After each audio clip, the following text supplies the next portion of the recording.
anomaly of photography. In 2002, the shroud underwent restoration, and the backside of the shroud was found to have a faint second face. In 2009, official Vatican researcher Barbara Frail stated that she had uncovered evidence that the shroud had been kept and venerated by the Knights Templars since the 1204 AD sack of Constantinople. According to the account given by a new member of the order, uh, veneration of the shroud was part of the initiation ritual, and this may have been the source for the charge of worship of a bearded figure that the Templars were accused of at their trials and suppression. Later that year, she announced that she was able to read the death certificate that would have been glued to the shroud, customarily put on the face. The same letters were first discovered in 1978, and new letters have since been discovered. The writing is in three different languages: Greek, Hebrew, and Latin. Miss Frail's interpretation of the writings translates to this: in the year 16 of the reign of Emperor Tiberius, Jesus of Nazareth, taken down in the early evening, having been condemned to death by a Roman judge because he was found guilty by a Hebrew authority, is hereby sent for burial with the obligation of being consigned to his family only after 1 full year. Speculation into what process created the image on the shroud still continues. Supporters of the shroud's authenticity believe the resurrection energy imprinted the image on the cloth, which they speculate could be from radiation of some sort, ultraviolet rays, or some type of electrostatic discharge. For skeptics, many ideas and theories have been put forward. One of the original thoughts about the shroud's origin is that it was a clever painting. This is most certainly not the case, other than small amounts of iron oxide, a possible pigment ingredient. There is nothing to suggest it is a painting in the traditional sense.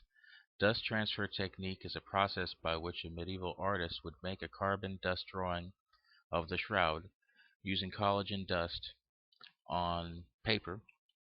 Then they would place the linen cloth over the paper and start rubbing down on the cloth with a flat wooden spoon. The scientists Emily Craig and Randall Breese recreated the face on the shroud with this technique, and it replicated many of the shroud's anomalies, but not any of the anomalies on the microscopic level. Bas relief technique has been put forward by Jacques de Costanzo. He constructed a three-dimensional bas relief carving of the face of the shroud. He put wet linen over it, and after the linen dried, he dubbed a mixture of ferric oxide and gelatin over the bas relief. This created an image similar to the shroud, with the same anomalous features with one main difference that the shroud had, with one main difference being the negative image didn't have the same varying tones of gray that the shroud has. So far, the many theories on how the shroud was made have yet to replicate 100% of the shroud's characteristics, although some have come very close. Does the fact that the shroud can't be replicated prove its authenticity? No, not all the theories brought forth have attempted making a shroud, and those who may have forged the shroud may have gone to great lengths to replicate it, possibly using recently deceased bodies or even a live one to help produce the image.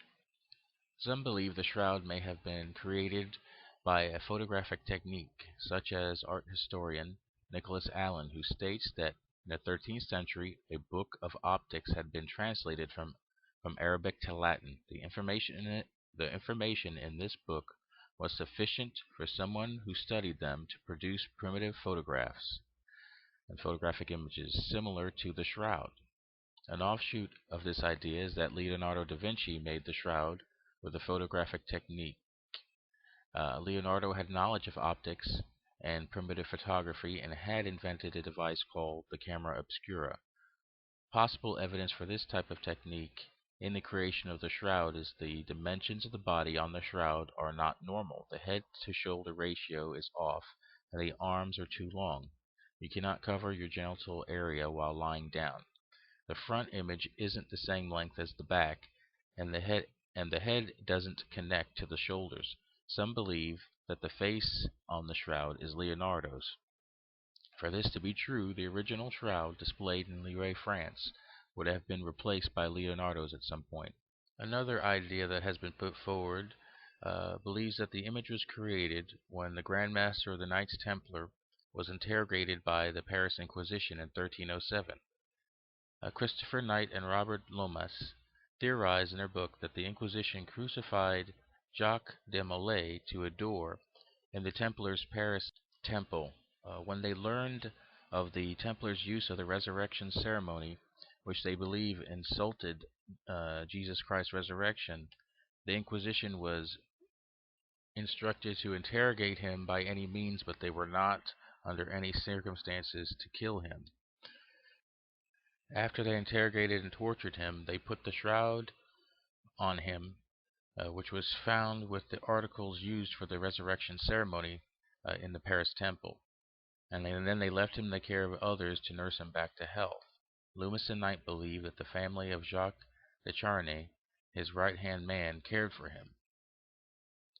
They removed the shroud, and then later the shroud first appears in 1353 in Lille, France, when it was lent to the church by the widow of Geoffrey de Charny, who was a descendant of the de Charny family who cared for Jacques de Molay. The shroud is an amazing artifact regardless of whether or not it's the burial cloth of Jesus Christ. Few ancient artifacts can escape being classified and quantified by modern man for so long. In the end, people will see what they want to see in the shroud. My personal belief is that the shroud is not authentic. To me, some of the aspects of the shroud don't add up to the level of authenticity. The front and back images nearly touch. If the shroud was wrapped around over a body, there would be a larger gap between the front and back images. Jewish burial practices use strips of cloth like a mummy to wrap the body up, and then have the cloth over the face. In the end, when I look at the shroud, I get the impression of an artistic interpretation of Christ's burial, with flowers and possibly even his death certificate. But in the end, that's one man's opinion, and you're free to make your own. And with the shroud, you never know if there'll be yet another discovery that will produce interest in it and maybe even give us a more definitive knowledge on its aspects. But thank you for your interest in this show, and may God bless and keep you. The Revelation 13 podcast is hosted by Mike Hopwood and is a podcast dedicated to the study of end-time events, news events, and ancient mysteries.